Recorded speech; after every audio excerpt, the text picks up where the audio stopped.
Chào các bạn nha. Tình hình là mình mới vừa đi Bách Hóa Xanh về. Có mua một số cái lát xíu nữa làm thịt nướng. Đây, mình có mua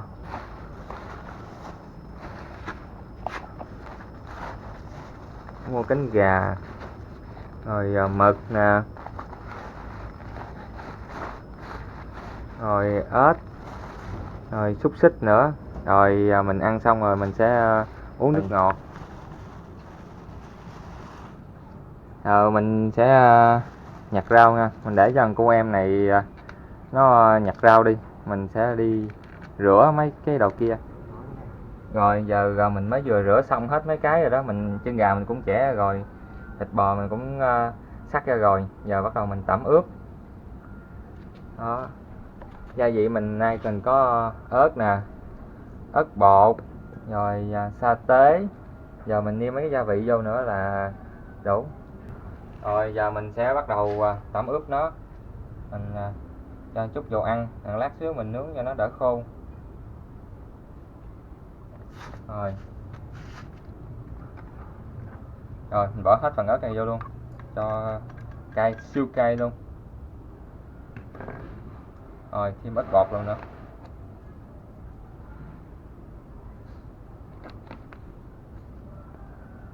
Rồi mình sẽ cho sa tế tôm. Rồi vô đây thôi.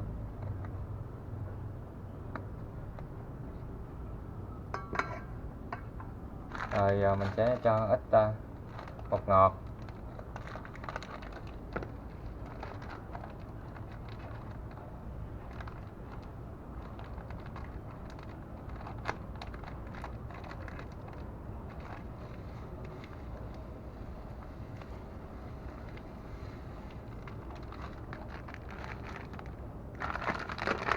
Rồi mình cho thêm chút đường nữa nha các bạn.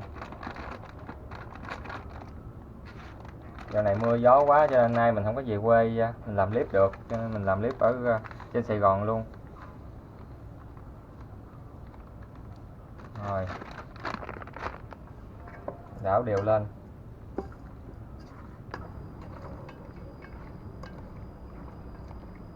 Rồi mình sẽ để đây cho nó thấm một chút xíu. Trong lúc đó là mình sẽ làm cái bếp này.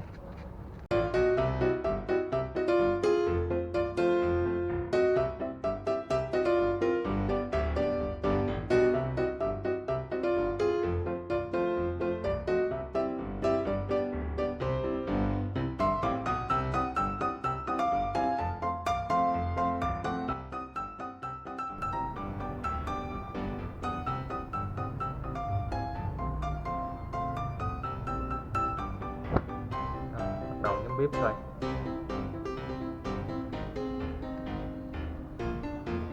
Giờ mình sẽ chờ cho than này hồng lên là mình sẽ bắt đầu tiệc nướng.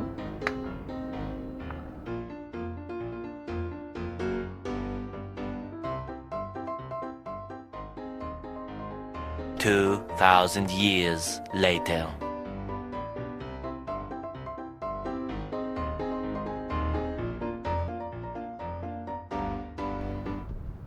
Rồi than đỏ rồi mình để lên mình nướng. Đấy. Nướng ớt, cánh gà lên, cánh gà này. Ui ghê quá.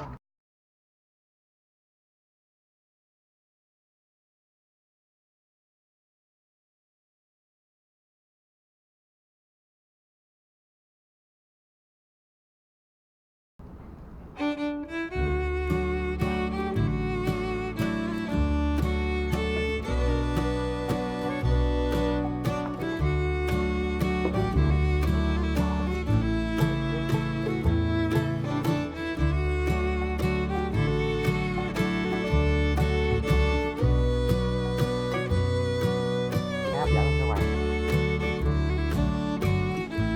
Nghe mùi ra là hợp với mũi.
lúc chờ mấy con ếch này chín thì tụi mình đặt lấy xúc xích ra mình đặt lên nướng luôn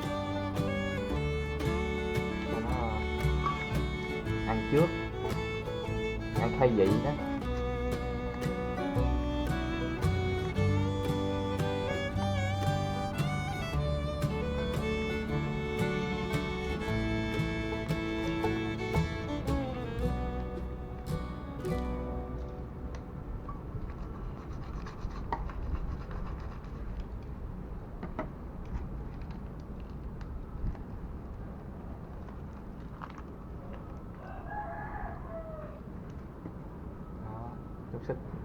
Xúc xích giờ mình cưới vậy nè cho có mấy đường đường lát nó nướng rồi nó nở ra nó đẹp.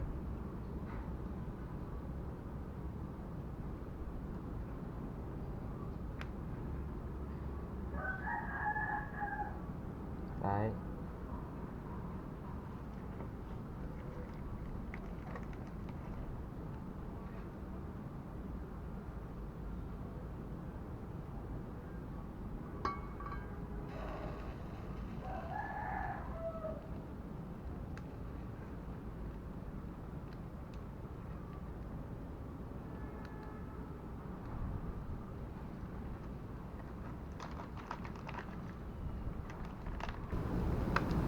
Mấy con mực này nè là để nó trong đây không cần cái mật vậy, cái mực đen đen thì nè ăn mát. Có thấy bên nước ngoài ăn cái canh mực.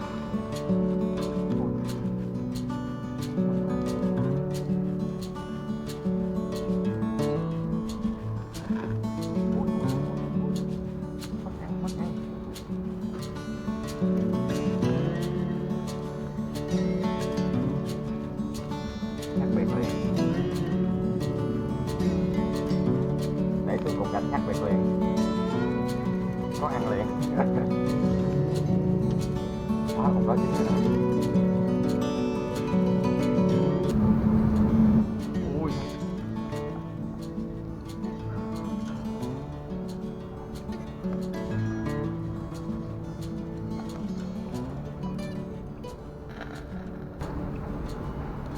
Bây giờ mình sẽ làm nếm thử cái món thịt ếch này, ếch đồng nha các bạn.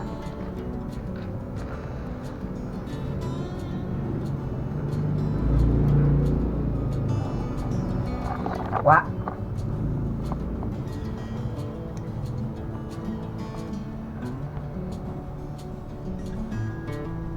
Mình mời các bạn nhé.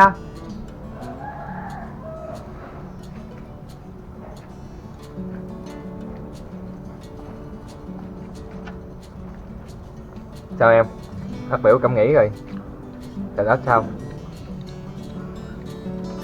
Rất là dài, ngọt, cay. Thôi mình xin chào các bạn nha.